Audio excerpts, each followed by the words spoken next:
So I started in first grade all through elementary school, high school, 12 years. I wrestled a year in college. I was in the Marines for 5 years. Camaraderie, when you develop from being in a shitty situation with other people. Yeah.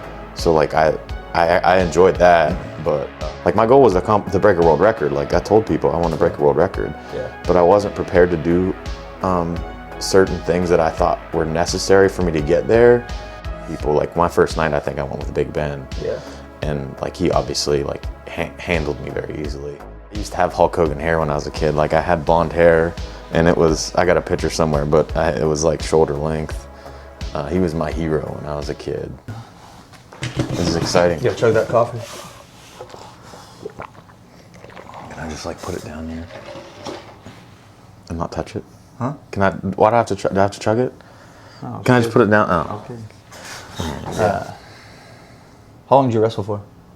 Oh man. So I started in first grade, all through elementary school, high school, 12 years, right? And then I wrestled a year in college, and then before I went to the Marines, I coached for like 2 years, and then What college did you go to? So I went to Muskingum for a year in New Concord, which is like east, and then honestly, like I went to college to play football. Like that's what I wanted to do, as silly as it was, because it's a small school.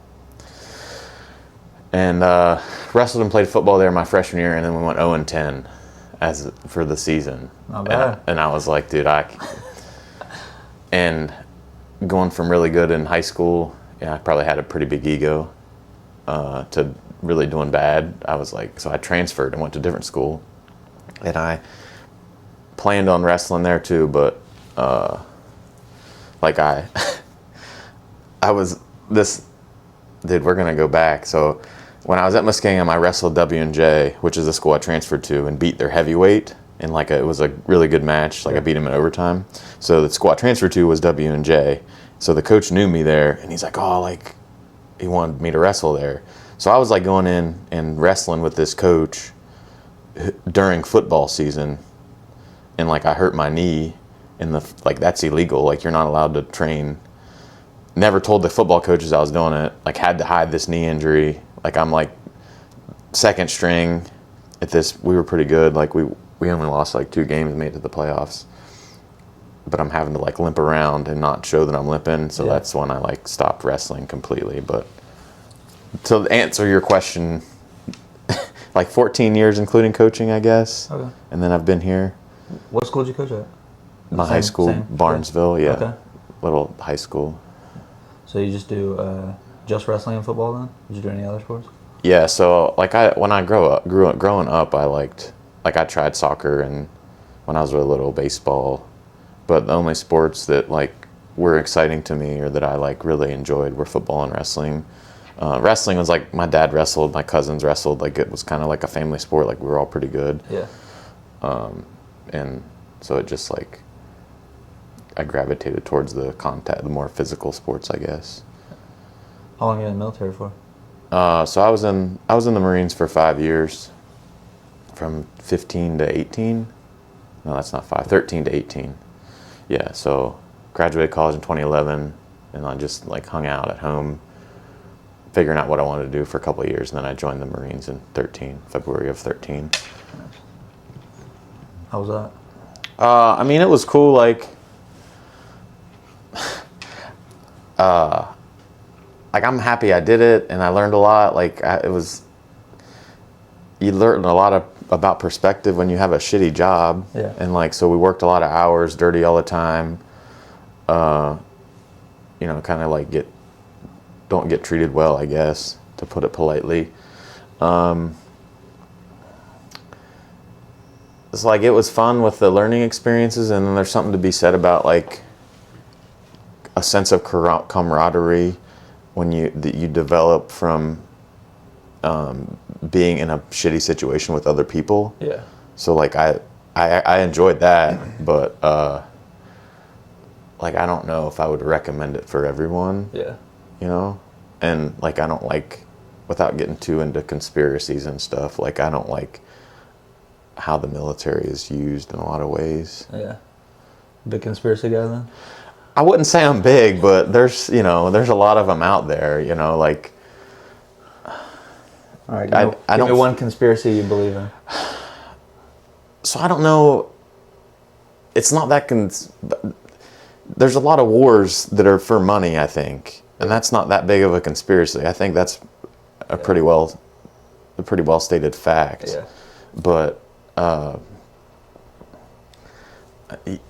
yeah, like every war, maybe other than World War I and II, like we maybe could have stayed out of and may have been for money. Yeah. Especially the war since we've been alive, like Desert Storm, like the big WMDs. Yeah. From after 9/11, like they never found WMDs. Like we invaded Iraq when supposedly the 9/11 was perpetrated by people in Afghanistan. Like that doesn't make any sense. Yeah. And there's plenty of people that died. Like, oh man, now we're going down the rabbit hole. But the people that fight wars, you're at 10th planet. yeah, like the people that fight wars aren't the ones who decide to go to war. Like the people that fight in the wars are my friends. Like people that I was in the military with, or one of my best friends is still in the Army.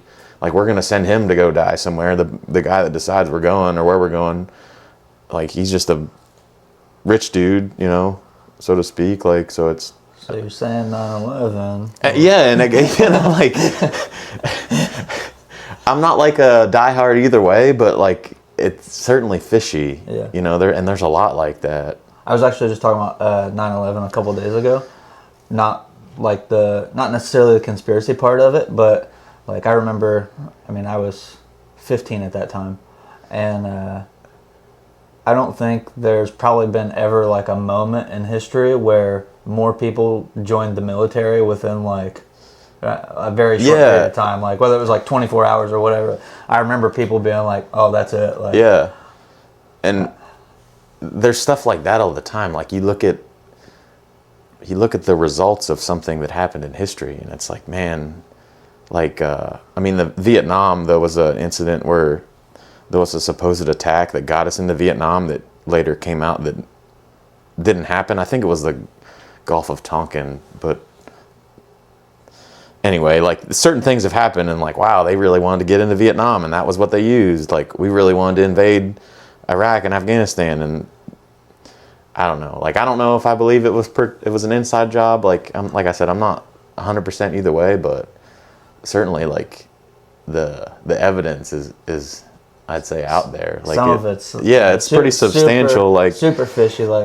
Like obviously, like I think the Tower 7 is that's one of the like most popular ones to talk about. But then like how there's all the rubble or whatever from the buildings fallen, and they just so happen to find the passports of the guys who hijacked the planes, and like they're not like burn up in the fire. And it's like, out of all the stuff that you found in all that mess of like those two giant buildings falling, oh, we found all their passports just like laying in this pile of like steel and bricks and whatever else. Like the two things that always like I could never wrap my head around were, one, the plane that hit the Pentagon, and there was like never, like even today you go back and look at the photos and you don't see any of the big components you'd see from a plane. The whole isn't even the size of like a whatever it was, a 747 or whatever.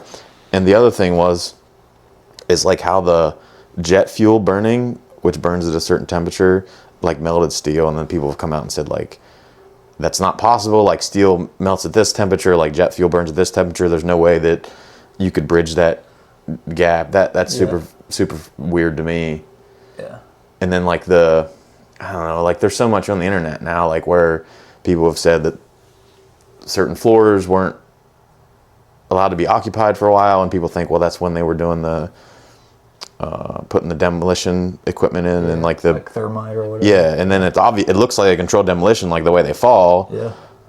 And then like you said, like Tower 7 that just kind of fell like 20 minutes later. That wasn't. It's like there's. Which I had like a theory about that. I don't know if it's like other people's theory. It's been so long, but the random plane that like landed in the middle of the field, Yeah. Like it like crashed Flight on the way. 93, yeah. And like maybe that was supposed to hit Tower 7 and it just obviously it didn't make it there.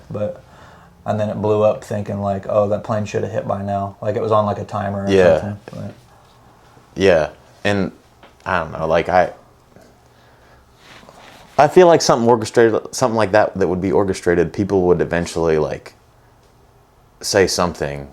Like it'd take a lot of people to accomplish a conspiracy like that. Like just people would have had to plant the explosives, like people would have had to do. But then you look at like how did it happen? It's just I see both sides of the argument. Yeah. And so I don't trust the government that much. Like that's part of what ties into the military deal. Like I just don't trust very, very little trust in the government, and I don't know if I would do the military thing again. Yeah. So then that's what brought you to Jiu Jitsu. Yeah. So like I don't know how we got all that, but like just growing up wrestling, I always had that itch, and I've always like done something, like wrestling and then football, and then I was into powerlifting for a little while. Like part of having that. Did you like compete in powerlifting or did you just? Yeah, no, I competed once. Like I wish I would have competed a few more times, but like that was my goal for, like I started kind of powerlifting in the Marines. Like me and my friends would just go to the gym and lift heavy. And like I thought I was pretty good. Like I was like, man, I'm getting pretty strong, It's funny how things work out. Like I kind of wanted to move to Columbus because it's like the powerlifting capital of the world, like Westside Barbell and Elite FTS, all these famous gyms. So like I moved up here and I competed in I think it was like 2019 or something, and like I tore my bicep. So like one competition, one muscle tear, which sucked. I came back from that, and then I just always told myself like, oh, I'm not strong enough. Like I need to get stronger. I need to get stronger to compete again. And then like I tore my quad, and I was like, I didn't want to go through that again. And I was like, I wasn't prepared to do certain things that I felt like I would have to do to, like my goal was to break a world record. Like I told people I want to break a world record, but I wasn't prepared to do certain things that I thought were necessary for me to get there. And then I was already having those thoughts, and then like I tore my quad, and I was like, it's not worth it just for a number. Yeah. So like I had to do something. Like I'm not powerlifting anymore. Like I still lift weights, and my dad was a black belt in Kung Fu, so martial art was always something I wanted to do, like since I was a kid. And then like I always had the wrestling itch. Like I had stopped wrestling for several years, so like it just kind of fell into jiu-jitsu, like the wrestling and the, you got that personality too. Like you got to have something to work towards. So like it was just the next thing, and it just kind of the combination of wanting to grapple in some fashion and wanting to do a martial art and needing something to like focus my time on. You feel like it was difficult to start jiu-jitsu, or because of the wrestling you feel like it was like not that difficult? No, it wasn't like hard, and I mean, the wrestling certainly helped, like having some level of like grappling. Like I don't know how people that don't have any experience come in here and like do it, like and I won't say like beat up, but like I got choked and submitted a lot just from certain habits I had from wrestling. But like having the mat awareness and stuff really crossed over really well. Had you come in on your first class and done well, how do you think you would have felt? Yeah, if I'd have done well, like I would have like I wouldn't have seen it as valuable, I guess, like exactly. as valuable of a skill. Now I won't. There was a certain person here, like, and it was like I had just started, and he was like way smaller than me. I was like 250 when I started here, and this guy's like 150, and he asked me to roll. And this was before, like I had went with bigger people. Like my first night, I think I went with Big Ben. Yeah. And like he obviously like handled me very easily. But this guy was like much smaller than me. I was like, man, I don't know. This guy's gonna, like, he's not gonna be able to submit me or whatever. Yeah. And he must have choked me like 15 times. And I was like, that's the day I realized, like, okay, this is serious. Like, like I not that I didn't think it was like of a useful skill or whatever, but I was still new. Like I still thought the size and the strength would help, but it definitely does help. Yeah, but that was like but it's not everything. I'll never forget that. Yeah. Like I guess I've realized like it was much more to it than like it's not all just like attributes. Yeah, like didn't help me at all with this guy. Yeah, like I've explained it to people before, like almost like if you were playing like if there was like a fighting video game and you're creating a character, and like you want your character to be a good grappler, but if like so say like you only have 100 points to put towards your character or whatever that is, like essentially those points like I would think of as like those are your time. Like this is how much time in your day that you have is that 100 points. And do you put 50 points into like strength and conditioning, and then 40 points into making sure that you have size, because now you only have 10 points left over to like actually acquire the skill. Yeah. And so it's like how do you create that character to be good at this game? Is also if you have tons of skill, but then you have no strength and conditioning and everything else, it's still not going to be that great. Like so figuring out that perfect mixture, that's like I feel like that's where a lot of people struggle. Like they think like I'm strong, like I could beat this, and it's like you can against certain people, but it's all like how those characters would play against each other, but it's obviously real life. Yeah, it's pretty interesting to think about. I think that's a good analogy, like create a character, because we all grew up playing Madden and stuff. And and it's like you could try to turn like unless like you were cheating and like you like max out everything. Yeah. But like if you actually had like a cap on how many points you could use, like you only have so much time in a day. So how much time are you going to put to everything? Or even if you just do like time in a week, like how many hours are you going to put towards it? Like if you're only putting 1 hour into your jiu-jitsu per week, then like you can't really complain like, oh, I feel like I'm not getting better. You only put an hour out of like 168 hours. Yeah. You put 1 hour into it, and like that should tell you where it's at. Or I'm getting overpowered, and you put 10 minutes into strength and conditioning this week, like that should tell you why you're getting overpowered. Like if this guy's putting 5-6 hours a week into strength and conditioning, he's supposed to beat you. Like, but I think things like that are like always kind of good reminders of like where you should be at with that sort of like characteristic of yourself. Yeah. You feel like there was like a time where like for yourself you had like a breakthrough moment where like you felt like something clicked for you? I've had, I can't think of any of them specifically, but there's certainly been days where like, and this goes both ways, but like days where I leave here and I'm like, oh man, like I'm getting pretty good. Like I'm picking up some moves pretty well, and like, I didn't know if I could do that, and I did it against this guy who's pretty good. But then there's also days where I feel like, and I've talked to other people, and I think that's part of jiu-jitsu, where I feel like I'm not getting any better, and like I'll have a roll with somebody that I think I should have submitted 3 or 4 times or something, and like I won't get it, or I'll just kind of hold them inside control or something. But the way I think about it is like to learn anything, any useful skill, like it's going to take time. Yeah. Like anything, if you master something in a day, it's not worth. valuable. Yeah, it's not worth doing. Like, and that's one of the great things about jiu-jitsu. It's like the dedication of time and that you have to do to it. Yeah. Even like wrestling's a big part of jiu-jitsu, especially nowadays. And like I try to tell people, like, people wrestle their whole lives. Like, we can't just wrestle in here for 10 minutes and like get decent at it. Like, and so like if you have no wrestling background and you're only putting 10 minutes a week into wrestling, like you're gonna have such a hard time catching up to this guy who he's been wrestling since first grade. Like it's gonna be really difficult.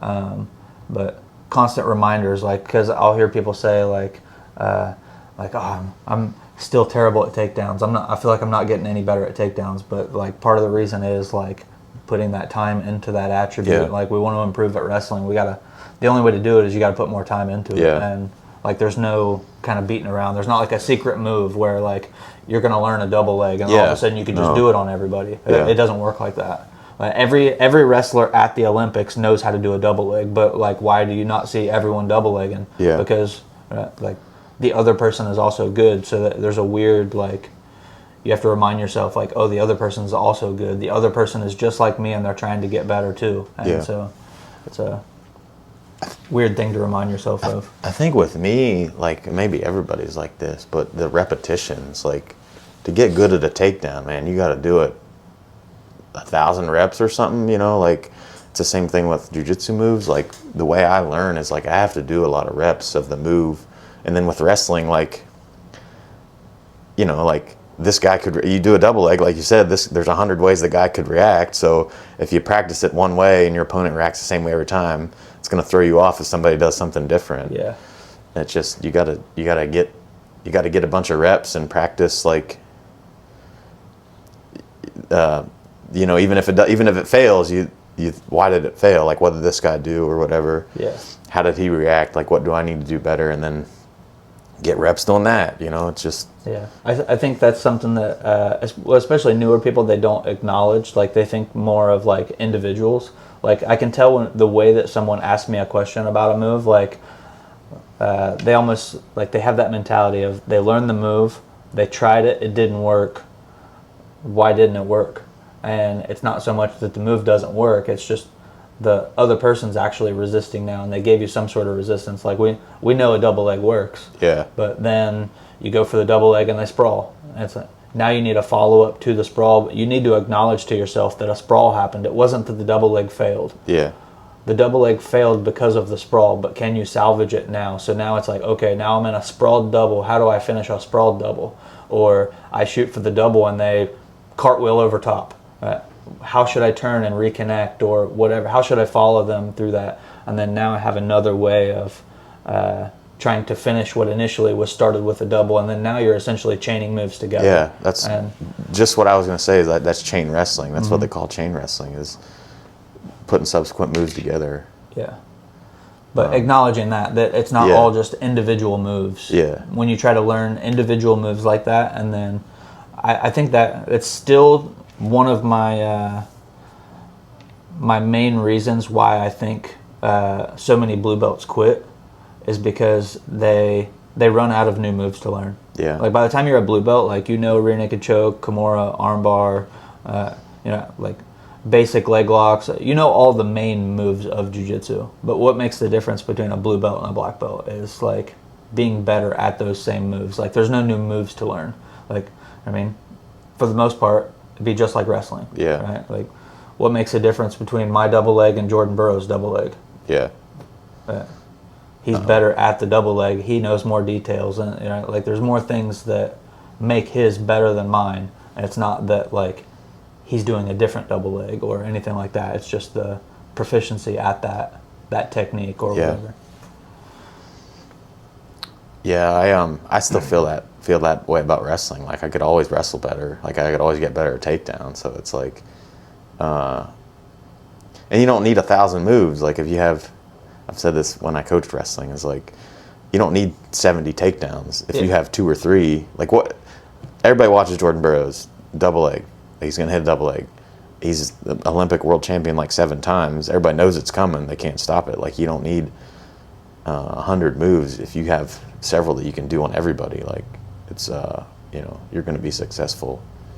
But what do you think so far for you? What do you think is the most important part of training jiu-jitsu?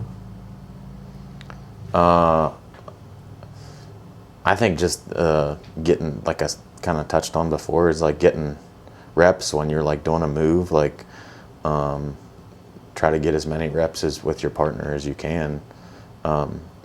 So that way you're developing the muscle memory. You might be able to, you're going to get more getting 50 reps in than somebody who did it 3 or 4 times. Yeah. Like even if you did it wrong or whatever, like I did this wrong last time. Like I do it with my training partners all the time. Like, okay, last time I didn't put my foot here like John said, so I'm going to do that this time. And yeah, for me, it's the reps. You getting as many reps in as the move as you can, and over time, you're gonna be able to do the move in live rolls, like not the first or second time, maybe the third or fourth, or however long it takes. Once we pause that, you ever thought about quitting? No, I don't think I've ever thought about quitting. I'm like pretty stubborn, you know. Even times where I should have quit things, I'm like, fuck that, I ain't quitting. And I think dude, we're gonna go back again. Like when I was a kid, if I started a sport, I had to finish it. Yeah. So, you know, you go to the day one of wrestling practice. Because of you or your parents? Parents. Yeah. That was the rule. Yeah. Like if you start it, you're finishing. Yeah. And for whatever reason, like that has made it so, like if I start something, I'm sticking with it. Like even like with powerlifting, you know, it was hard for me to quit. Like there was some really negative self-talk that occurred when I quit because like you set this goal and you didn't do it. Like why did you quit? You're a quitter. Regardless of whether it was good for me or not, like, you know. Yeah. So with jiu-jitsu, like I've started, like I'm just like, no, this is it. Yeah. Like you're doing it forever. Yeah. Yeah, the only negative thoughts I've had, like is kind of touched on earlier, is just where I feel like I wasn't getting better. Yeah. But I think everybody deals with that. Yeah. From what I've talked to people. Pretty much everyone does. And another thing I just thought of too is like, especially like when you're comparing yourself to your training partners and like you're both trying to come in and learn, is like you're both always on this like upward trajectory. Yeah. And like if you're both like, I mean, you and Kenny, you both come in Tuesday and Thursday morning, you partner together. So it's like there's going to be days where you guys are drilling together and like you're both kind of climbing up, and like, I mean, you may never be like exactly even, but like fairly close. And so like there'll be times where maybe you like look over and you're like, oh, Kenny's still there, and like you're like, I feel like I'm not getting better, but really it's like we're both driving up a hill this whole time. And so it's like a thing where like if you're constantly just looking over and you're like comparing yourself to your training partners, like you don't think that you're getting better, but it's really like we're both climbing at the same time. Since you have like your lifting background, do you feel like there's like certain like exercises or lifts or whatever that are more beneficial to jiu-jitsu than others? Yeah, I mean, there's certainly muscles that would be more useful for jiu-jitsu. And I think it would be the same thing for wrestling, like more than other sports. Like you're not gonna push a lot. Yeah. Like if you're wrestling or in guard or whatever, you're not, unless you're doing the B-dubs escape where you just bench press everybody off. So like, I mean, I do chest.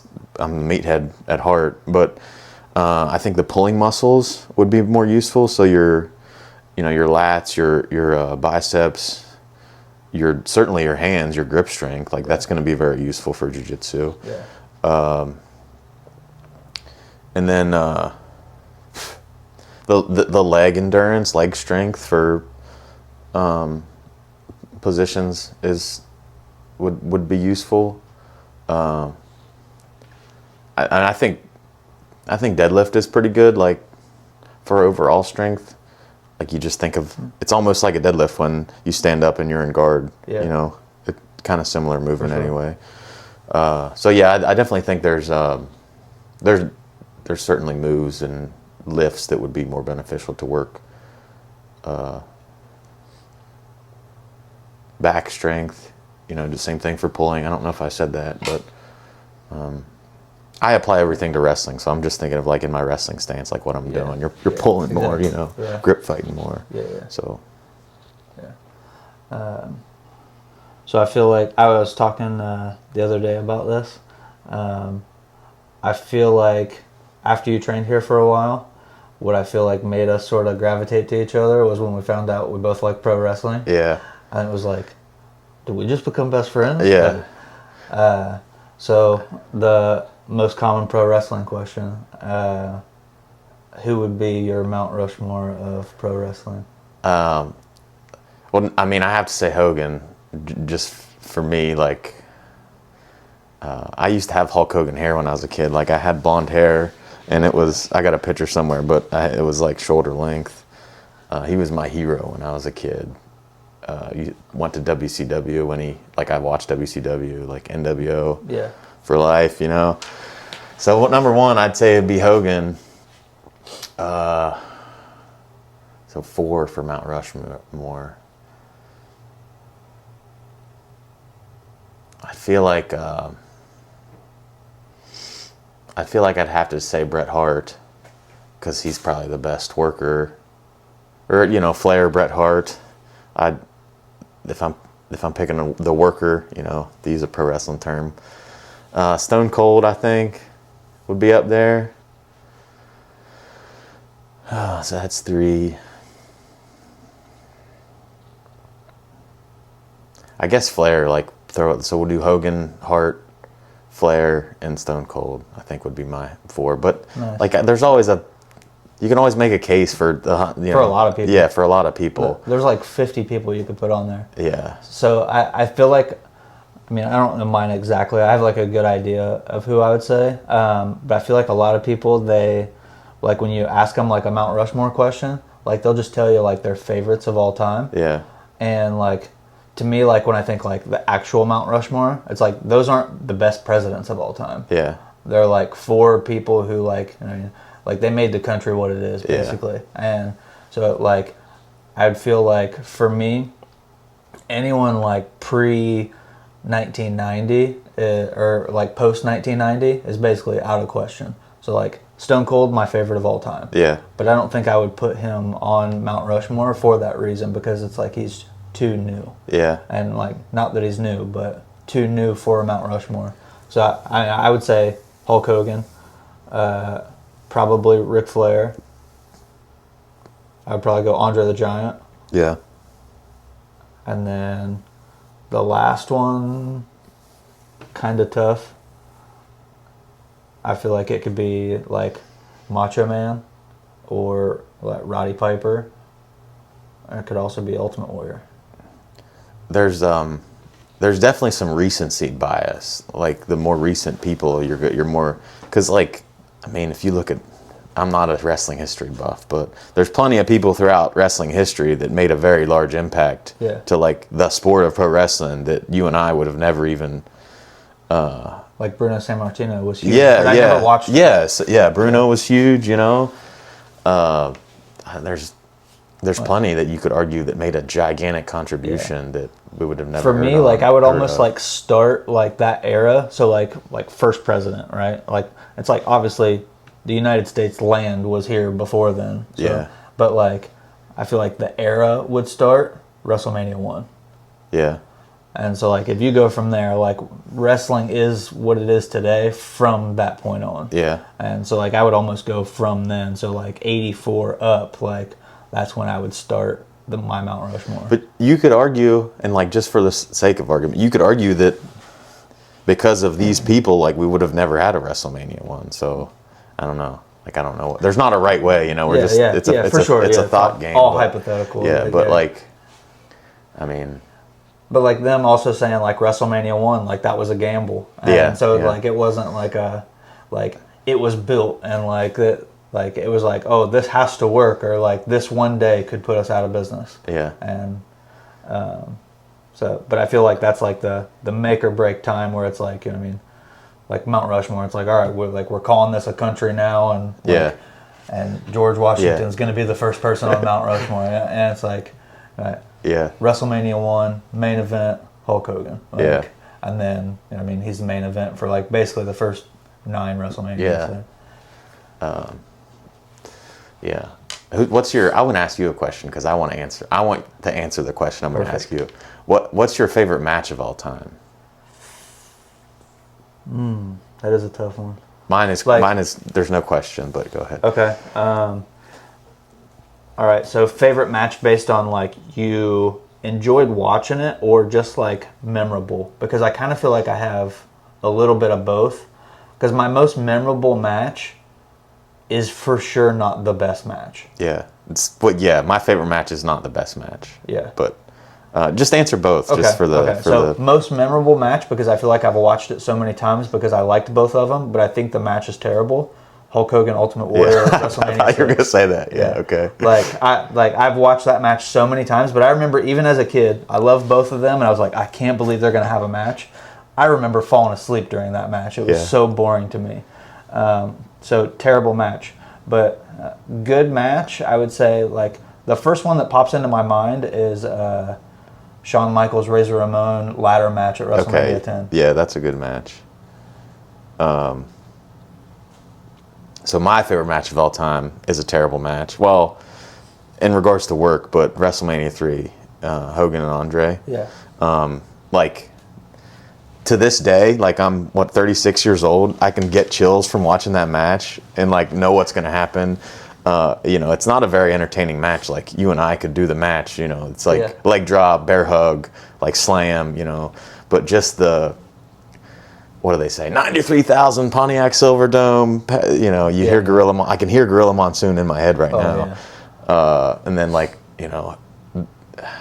can watch it still, and Hogan hulking up, doing the finger and slamming Andre. It's like, oh man, like that's my favorite match of all time, and it's not like a well worked match. Andre had terrible back problems. Like Hogan wasn't a great worker. Yeah, he had all that charisma, but you just made me think of another good one. So since you brought up Gorilla Monsoon, who do you think is the best commentary team of all time? Man, that's hard, because there's so many times that I hear them and the nostalgia. Like, there's like 3 specific ones I can think of. And I'm gonna have trouble who even worked together. Like, it was Gorilla and Jesse Ventura for that match, right? Yeah, I think so. And there's so many sound bites from like when Vince McMahon was on commentary that like was cool to listen Vince to. McMahon and Jerry Lawler, like that was like a big one when I was a kid. Yeah. And then Vince got replaced by Jim Ross. So Jim Ross and Jerry Lawler. Yeah. I feel like that's like iconic. Yeah, Jim Ross and team. Jerry Lawler's pretty good. And then also when I was a little kid, Gorilla Monsoon and Bobby Heenan. Yeah. Like that was Bobby Heenan was good. It's hard for me to get past the nostalgia piece of it. So I think if I had to pick one, it would be Gorilla and Bobby Heenan. Yeah. Just because like, and like they did all the skits and stuff too. Yeah. Like that one was like they were good. And Bobby was so easy to hate as a heel. Like he was such a weasel, they called him, and I would probably have to pick them or JR and the King, just because of the Attitude Era. Yeah, for sure. All right, so who do you think's the best heel of all time? The best heel of all time, dude.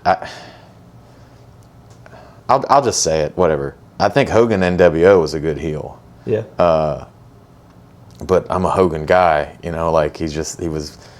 I literally watched WCW because he went to WCW. Yeah. That heel turn, like he was a baby face for so long and formed the NWO and became a bad guy. I also really liked Rick Rude. Yeah. If you go back and watch Rick Rude promos, they're like hilarious when he insults the crowd, and I don't remember anybody doing that before him. Like, I say his stuff to people just to joke, like, calm down while I take my robe off and show you what a real man looks like. Like, I say stuff like that to this day. And he was like always shredded and, Dude, it's funny you bring up Rick Rude.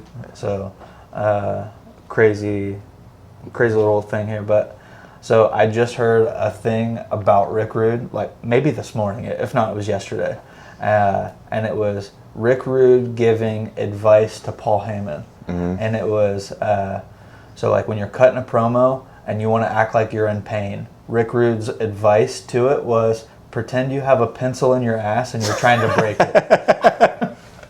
Oh, man. I'm going to have to try that next time I cut a promo.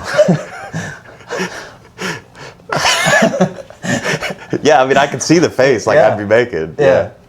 Oh, man. You got to break that pencil. But, yeah, awesome advice. I think... best heel of all time, Vince McMahon. Oh yeah, that's a good one. Yeah, it'd be hard to argue with that. Yeah, Vince McMahon. Another one that I immediately thought of was Ted DiBiase. Yeah, like think about, they're good because they apply to real life. Like everybody hates their boss, or maybe not hate, but like he's the typical bad boss, like, and you want to stick it to him. Yeah, when he doesn't want to let you do anything. Yeah, and like, I mean, you're trying to have your come up, and then he keeps dragging you down, and there's like everything's against you. A real world application there. Yeah. Same thing with Ted DiBiase. Like he's the typical, rich guy who has everything, and us poor folks can't do the things he wants to do, and he the one I remember is like where I think it was a little kid with a basketball, and he's like, if you dribble this 10 times, and he like kicks it or whatever. Yeah, like 8 or 9. Yeah, he kicks it out. Oh, you were so close. Yeah, I mean that's some good heat right there. Oh yeah. I think he did another one where he's like pays someone to like kiss his foot or something in the middle of the ring. Like had someone come out of the crowd, and which also is hilarious that like that. I think as far as I know, that was like a real person in the crowd who did that.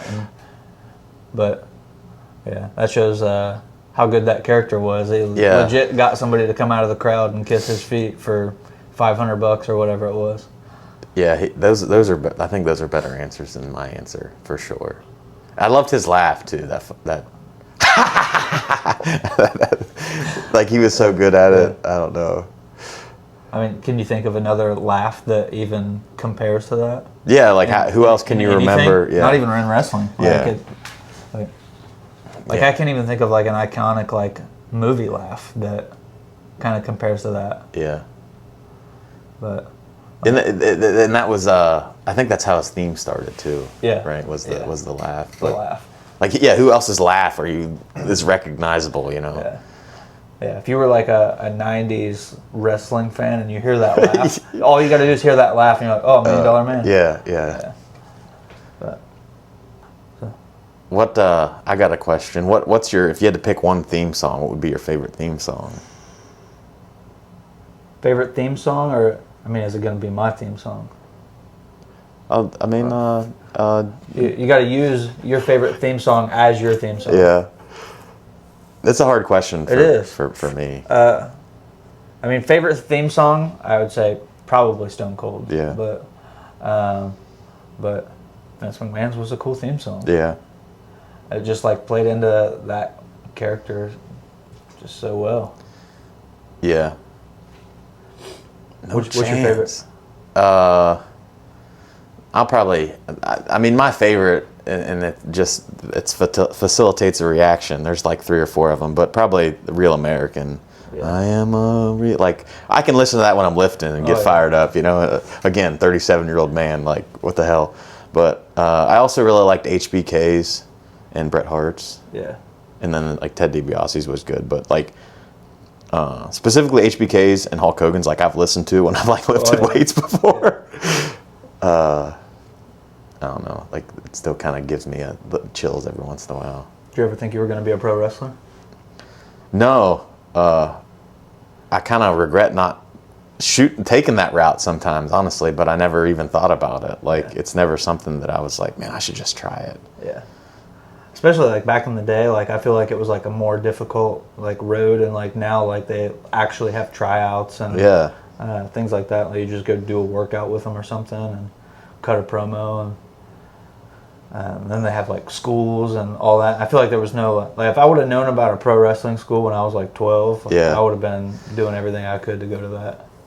Yeah, I never even thought of it as a reality when I was a kid. Like there was plenty of other things, but.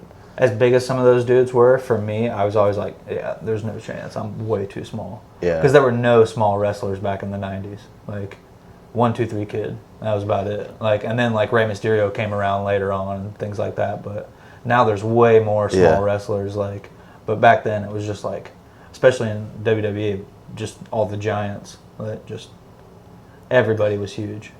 Yeah. I always thought like I was even short for wrestler. Like I'm 6'1", and most of them are like 6'4", 6'5". It seems like not so much nowadays, but certainly when we were growing up. And then like I remember when I was in the Marines, this guy gave me a card for a tryout or whatever. For pro wrestling? Yeah. Oh, dude. I was like at the grocery store or whatever, and it had a bear on it. Like I don't remember the name, but. He was like, hey, you ever thought about pro wrestling or whatever? And that was like, I didn't watch at that time. Like I kind of fell off watching for a few years, but yeah. He asked me if I was like interested in it. It's like, I don't.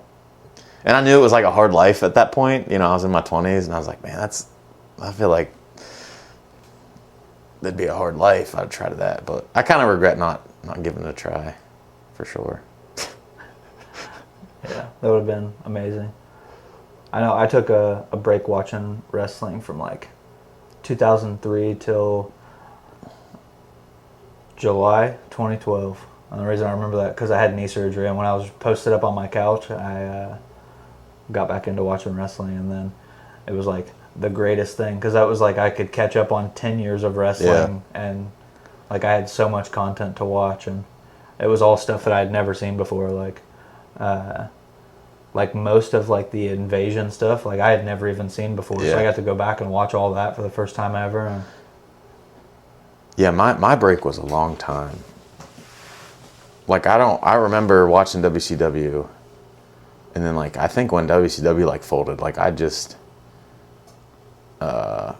really like. I watched a little bit of the I guess that's Attitude Era, same time frame, but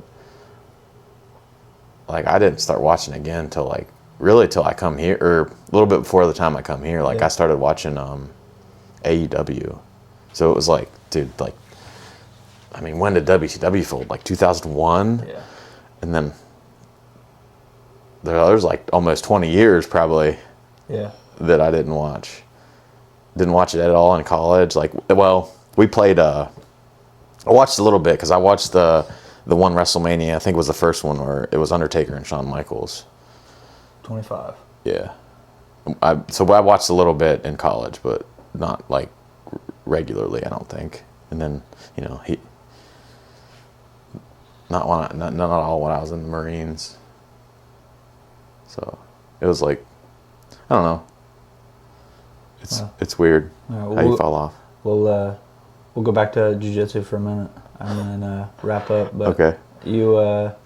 Do you have any like long-term goals set for yourself? I mean, I guess the only goal would be like to just achieve the black belt, and then like I guess it's a goal. Like if I have kids, like maybe not from me, but like I would like for them to be involved in jiu-jitsu. Like I think being a good role model for your kids, like being involved in things like that, makes them want to, like that's what made me want to do martial arts, is like my dad did it. Yeah. So like I think that's one of the best things to get kids to do like what do I know? I don't have any kids, but from my perspective, like it seems like But you were a kid at one point. Yeah, like you were the one being influenced. Yeah, like if the kid sees you taking care of yourself and lifting weights and doing jiu-jitsu, like they're going to want to do it. They're going to want to work towards those things and be like goal oriented, so to speak, like not sitting on the tablet. So like I guess that's a goal, like just to pass it on. I've thought about competing a couple times, but like it's not like I don't have like any like where I want to win or You're not like worried about being like world champion. No, like I'm over that. You know, that was my powerlifting thing for a while. I just enjoy it, and like I've got great friends here. Like, it's something I can still work towards, improve. There's so much to it. Like even when you're a black belt, like you can always improve. So it's like one of those things you can always kind of focus your time and energy on. And I almost feel like since I got my black belt, I've improved more since then than up until I got my black belt. Like, because it's like you have like a whole different perspective all the time. And it was like now I had all this knowledge, and then I actively try to think like, okay, how can I improve these things? How can I be better at explaining these things to others? I really do feel like if you wanna know if you're good at something, try explaining it to a 6-year-old girl. Yeah. And if you don't really know how to do it well, you're not going to be able to transfer that information to somebody who can't just muscle it.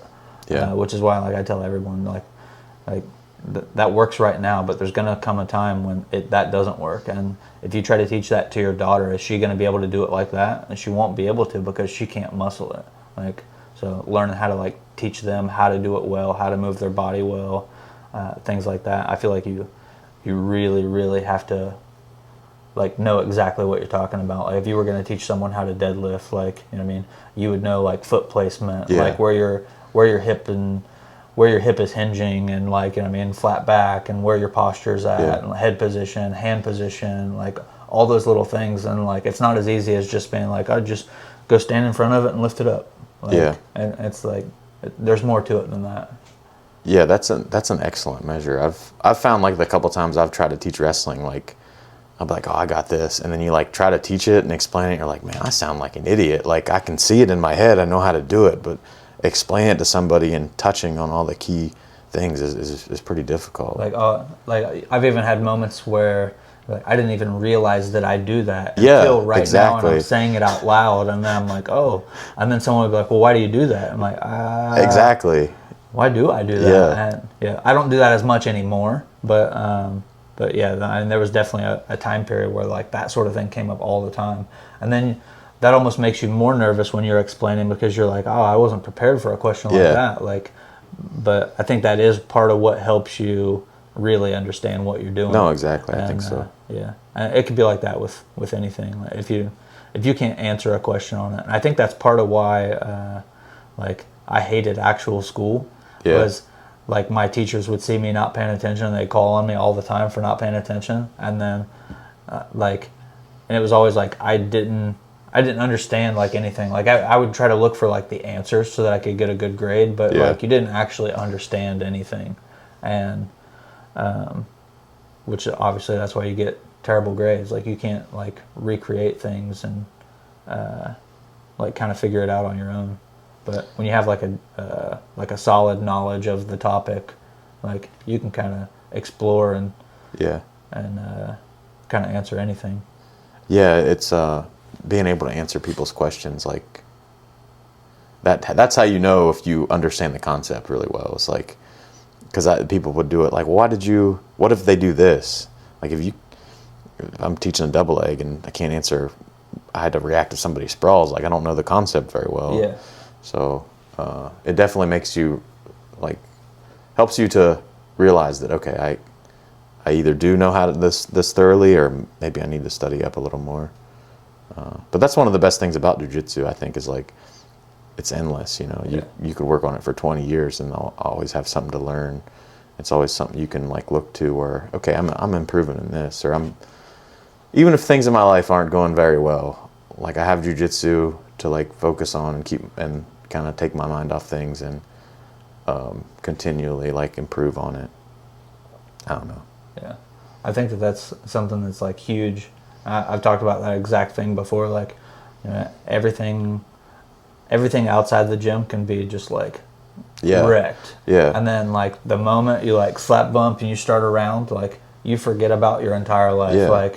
Like in that moment, like if like you just caught me off guard for a second and someone was like, "What's your name?" Like I would have to like stop and think about it for a second. Like legit, like forget about everything. Like it's like a weird like. Almost like you're on some sort of drug. You can forget about everything in that instant because you're so focused on like what is actually in front of you and what's happening, and like I mean, I don't want to get crushed here. Yeah. Like it's almost therapeutic in that way, I think. Yeah. It's like where else is something so difficult that like you can't think about anything else. Yeah. For a long time weightlifting, and it's still kind of like that with me. It's like a little vacation in my mind. Like, you know, I'm not worrying about anything else. Like I'm just lifting weights. I'm not worried about anything else. I'm just worried about not getting choked out, you know, or whatever. So it's pretty cool that if you can find something like that, and that's a benefit like you wouldn't realize before you started. Yeah. But yeah. All right, last question. If your jiu-jitsu skill in the gym, so you're not compared to the whole world. If your jiu-jitsu skill was a pro wrestler, who would it be?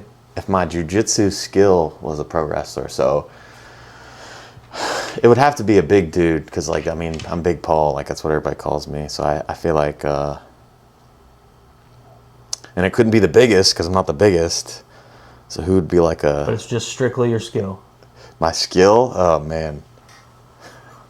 So you wouldn't be a jobber. No, no.